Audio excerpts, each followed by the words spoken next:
Côté de la table en face de vous, Sandrine Comès. Bonjour Sandrine. Pour faire un point sur la presse internationale, on analyse notamment ce matin la démission du Premier ministre libanais Saad Hariri. Mais ce que l'on craint à nouveau, Damien, c'est le spectre d'un vide politique au Liban.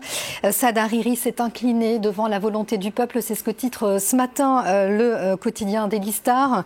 Avec cette image de Saad Hariri, vous le voyez, qui s'en va. Le journal qui redoute dans son édito que cette décision surprise et non concertée avec le président Michel Aoun et le président du Parlement ne jette le pays dans l'abîme.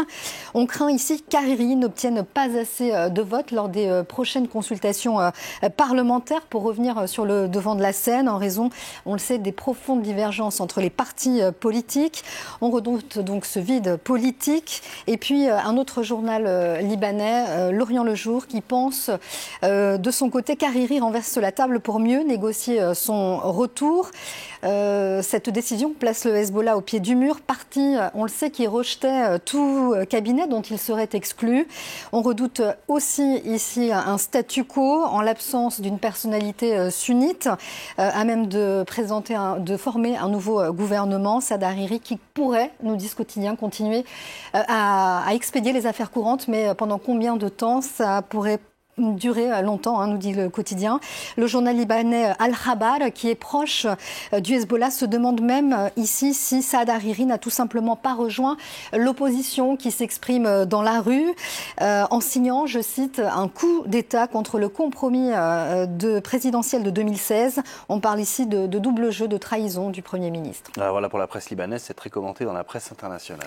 Oui, le journal émirati Gulf News titre sur Hariri qui démissionne sans avoir pu surmonter l'impasse et résolu la crise. Un journal qui souligne que si cette démission accède à une demande des manifestants, elle plonge le pays dans une incertitude encore plus grande. Aucune voie claire ne se dégage vers le changement politique qui est pourtant exigé par la rue. Et puis, signe de la fragilité de cette situation, regardez ce dessin à la une du journal suisse Le Temps. On le voit, cette rue qui exulte et qui fait tomber ce cèdre du Liban. Et à la place, on voit que c'est cette petite Marguerite. Et incertitude pour certains, mais tout cela est aussi synonyme d'espoir pour d'autres, notamment ces manifestants. Oui, à nouveau, c'est L'Orient le Jour qui signe un édito où il appelle à ne pas briser l'espoir. Cette révolution du 17 octobre sans précédent ne doit impérativement pas rester sans lendemain. La démission du gouvernement de Saad Hariri représente un premier pas. Elle doit, je cite toujours ce journal, donner le coup d'envoi d'une sérieuse remise en question des pratiques du pouvoir, d'un profond changement des mentalités au niveau des dirigeants en charge de la gestion des affaires publiques.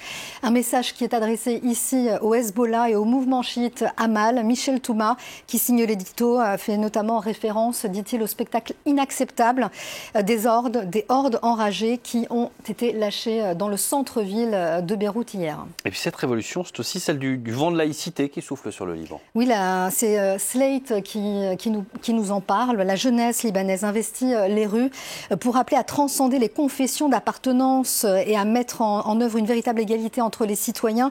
Nous dit Slate, on sait que le confessionnalisme est la clé de voûte de l'architecture politique et qui est aujourd'hui source de corruption décriée par tous ces manifestants. Donc derrière cet appel à transcender donc ces confessions d'appartenance, les jeunes aspirent donc à plus de laïcité en lieu et place d'une communauté. Donc c'est cette citoyenneté qui est réclamée, un Liban où tout le monde serait l'égal où tout le monde serait l'égal de l'autre. Voilà. Et justement, de laïcité, on en parle aussi en France avec les débats sur le voile et la presse française revient aussi sur l'attaque contre la mosquée de Bayonne. Oui, c'est Libération qui titre ce matin à la une sur cette attaque, l'attaque lundi d'un octogénaire de 84 ans contre cette mosquée de Bayonne.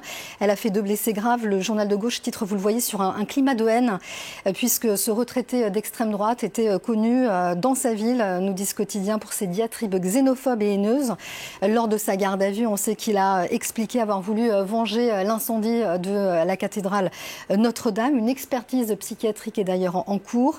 En tout cas, cette attaque survient dans un climat très particulier en France, un climat donc de haine, nous dit ce journal, Après 2 semaines de polémique autour de cette mère voilée, accompagnatrice scolaire, prise à partie par un élu du Rassemblement national au Conseil régional de Bourgogne. Cette attaque intervient, nous dit Mediapart, alors qu'au Sénat, le Sénat a adopté hier par 163 voix pour, 114 contre, une proposition de loi visant justement à interdire le port du voile aux mères accompagnatrices scolaires. Les sénateurs LR, vous le voyez, se défoulent, titre Mediapart, qui rappelle d'ailleurs que cette proposition de loi, cette loi n'a aucune chance de passer à l'Assemblée nationale où la majorité présidentielle domine l'Assemblée et elle est réticente, on le sait, à légiférer sur le sujet.